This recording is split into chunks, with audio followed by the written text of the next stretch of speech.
Que sait-on de la Hongrie? Son Premier ministre n'est pas un grand europhile.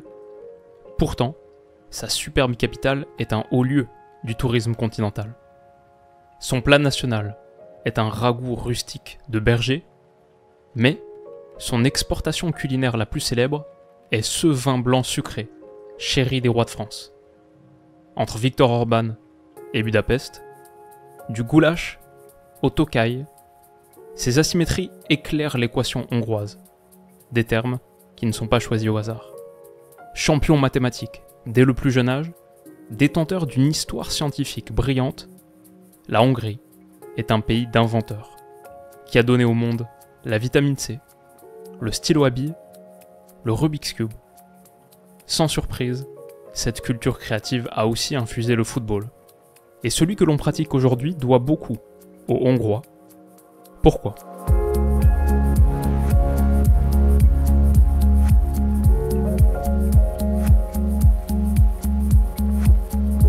Les amis, bienvenue, j'espère que vous allez tous très bien, très content de vous retrouver pour ce nouvel épisode de retour, le 13e, et très content de vous retrouver pour parler de la Hongrie. Quel splendide pays, effectivement titulaire d'une riche histoire scientifique. Le premier institut technologique du monde est fondé à Budapest en 1782. Il y a 13 prix Nobel hongrois ou d'origine hongroise dans l'histoire. Ils sont très hauts dans les classements mathématiques, notamment tout ce qui est compétition de jeunes comme les Olympiades. Le QG de l'Institut européen d'innovation et technologie est en Hongrie. Et est-ce que ça a infusé un peu leur football? Peut-être bien, ouais. On le voit encore sur la chaîne YouTube officielle de la Fédé hongroise. J'ai vu cette vidéo ce matin, un focus de 59 minutes d'un analyste hongrois qui décortique l'équipe nationale en long, en large et en travers. De la data sur les zones de jeu, l'intensité du pressing, de l'analyse tactique extrêmement approfondie. Je suis honnête, j'ai jamais vu quelque chose comme ça sur un canal officiel. Je rappelle, c'est la chaîne YouTube officielle de la Fédé hongroise.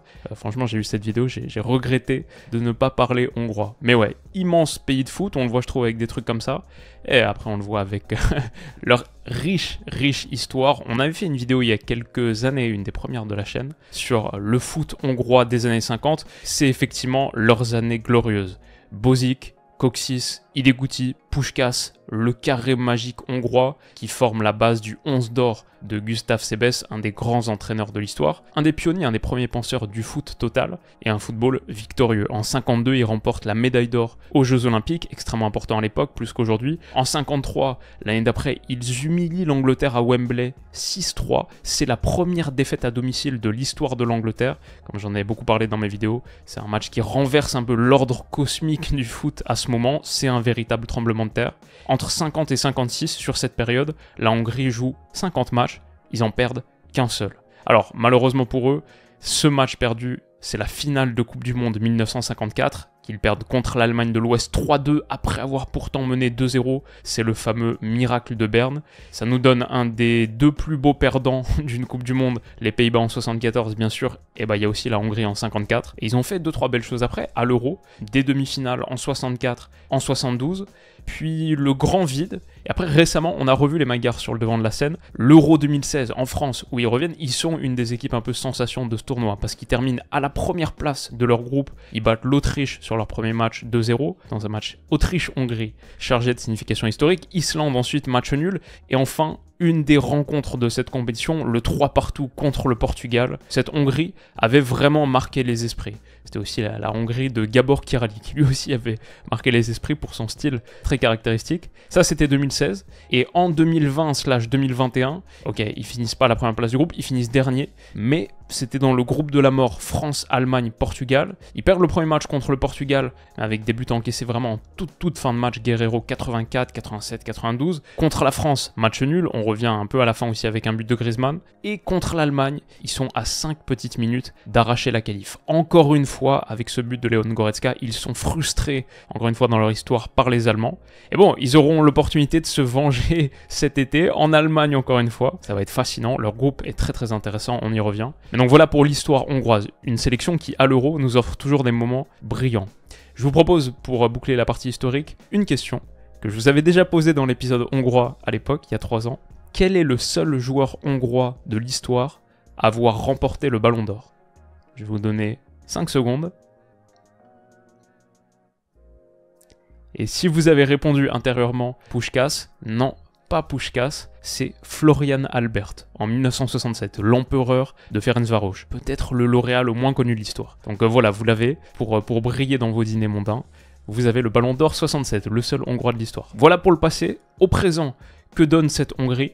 Superbe phase de qualif. Ils terminent à la première place de leur groupe, aucune défaite en 8 rencontres, meilleure attaque, meilleure défense du groupe. C'est pas forcément le plus relevé, mais le Monténégro c'est pas mal. La Serbie, ils les battent 2 fois, à l'aller, au retour. Ça c'était en 2023. En 2022 aussi, leur campagne de Nations League était particulièrement impressionnante. Ils battent 2 fois l'Angleterre à la maison et à Wembley 4-0 dans un match qui rappelle un peu celui de 53. 0-4, c'est la défaite la plus lourde de l'Angleterre sur son sol en différence de but depuis 1928, quasiment une décennie. Ils battent l'Allemagne aussi, 1-0 à l'extérieur. Et en 2024, en mars, là au dernier rassemblement, 2 victoires sans encaisser de but contre Turquie et Kosovo, qui sont 2 bonnes équipes aussi. Donc franchement, la Hongrie sort de quelques années d'excellents résultats sur la scène internationale.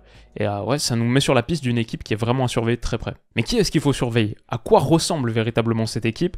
Quel est l'effectif composé par le sélectionneur italien Marco Rossi? Bon, c'est du 3-4-2-1 quasiment systématiquement, et le joueur clé, le talisman, la star, la superstar numéro 10 et capitaine, bon, c'est bien sûr celui de la miniature, Dominik Szoboszlai. Il a planté 4 buts, donné 4 passes D en 8 matchs de qualif. On le voit sur tous les clips, c'est le gars de cette équipe, c'est le leader absolu de cette équipe, technique, vocale. Dominik Szoboszlai, à 23 ans, est la star sans contestation possible de la Hongrie, et c'est un joueur particulièrement intéressant à suivre à l'Euro, parce qu'à Liverpool, après un début de saison qui était vachement intéressant sur les quelques premières journées de Premier League, honnêtement, le reste de l'exercice 2023-2024, et moi c'est un de mes joueurs préférés pourtant, a pas été extraordinaire. Il y a peut-être beaucoup de raisons à ça. C'est un Liverpool qui a un peu cherché son rythme de croisière, peut-être que le système lui convient pas tant que ça, il est dans un rôle un petit peu plus reculé par rapport à en équipe nationale, et même à Leipzig où il brillait dans des positions très très avancées, de dernier tiers, parfois même à Leipzig, dans un système extrêmement fluide, il jouait pointe, deuxième attaquant dans un 4-4-2. Donc ouais, il y a ça, il y a l'acclimatation à Liverpool, à la première ligue en général, ce qui est jamais un pas évident à franchir. Et il n'a pas été catastrophique non plus, mais c'est vrai que c'est pas forcément le Szoboszlai qu'on attendait. Et c'est pas le Szoboszlai qu'on connaît, que les Hongrois connaissent en sélection, qui est véritablement étincelant. Donc je suis très curieux de voir son rendement à l'Euro. En foot de pays, en foot de sélection, est-ce qu'on va voir un Szoboszlai différent? Il sera extrêmement attendu. Donc ouais, ça c'est déjà une des histoires, je trouve, fascinantes de cette équipe. Un deuxième joueur de première ligue de cet effectif, le deuxième le plus coté de l'effectif hongrois sur Transfermarkt, évalué à 20 millions, 20 ans, c'est le très jeune Milos Kerkez. Lui, on en parle, on avait parlé dans une vidéo avec Stan, parmi les joueurs de Première Ligue à surveiller. Il joue latéral gauche à Bournemouth, où il a joué à peu près 70% des minutes cette saison. Piston gauche en sélection, il y a un véritable axe fort et une relation intéressante avec Dominik Szoboszlai dans le demi-espace gauche, dans un rôle un petit peu plus avancé. Voilà, Milos Kerkez, c'est peut-être le prospect hongrois. Sa cote a explosé depuis quelques années, il était nominé Golden Boy en 2023, et il est aussi un des joueurs à suivre de cet Euro. Et enfin, le troisième et dernier joueur de cet effectif, coté au-dessus des 10 millions d'euros pour Transfermarkt, c'est Roland Salai de Fribourg, donc quasiment un vétéran de la sélection, une cinquantaine de caps avec la Hongrie. Il est à Fribourg depuis 2018. Avec la Hongrie, généralement, il est un peu sur la même ligne que Dominik Szoboszlai en tant que deuxième attaquant de soutien sous la pointe dont on va parler dans le 3-4-2-1. Et fondamentalement, il fait partie des joueurs les plus talentueux de cette équipe. Alors la Hongrie est assez solide derrière. Il se pourrait que son trio défensif soit Attila Szalai, Villeurbanne, Adam Lang. Ça, c'est le temps de jeu qu'ils ont eu respectivement en qualif. On voit qu'ils font tous partie du top 10. Adam Lang a joué quasiment toutes les minutes possibles, mais il revient de blessure. Villeurbanne, il y a aussi un petit doute sur sa condition physique. Il y a aussi une interrogation sur le poste de gardien entre Peter Gulácsi et Dénes Dibus. Alors, Gulácsi, on connaît bien. Dibus, c'est aussi un vétéran, 33 ans, il joue à Ferencváros, et il a joué absolument toutes les minutes de la phase de qualif. Gulácsi était absent sur cette période, mais là, il est revenu de blessure et prêt à démarrer des matchs. Du coup, ça pose une question à Marco Rossi, qui a dit en interview qu'il avait une idée, mais qu'il n'avait pas choisi à 100%. Quand il aura choisi, il va parler aux deux, ça va pas être une décision facile à prendre, les deux sont des grands professionnels, etc. Donc ouais, il y a vraiment un truc, je vais pas dire Barthez Coupet 2006, mais il y a quelque chose entre Gulácsi et Dibus qui doit être tranché. À l'heure actuelle, là, 22 mai, je peux pas dire qui sera dans les buts. Mais donc voilà, ça c'est le 3-4-2-1 hongrois. Je pense que sur le tandem de l'entrejeu, Nagy et Callum Styles, qui a des origines anglaises, Loïc Nego, des origines françaises, Milos Kerkez aussi est né en Serbie, beaucoup de binationaux dans cette équipe hongroise. Et en pointe, je pense que ça devrait être Barnabas Varga, 4 buts pour lui en qualif, 29 cette saison, toutes compétitions confondues avec Ferencváros. Franchement, cette équipe est intéressante, et il y a aussi, peut-être qu'il pourrait avoir du temps de jeu, le petit Daniel Gazdag, j'ai vu ça l'autre jour, c'est le meilleur buteur de l'histoire de Philadelphia Union. Peut-être garder un œil aussi sur Andras Schaefer de l'Union Berlin. Voilà, ce mix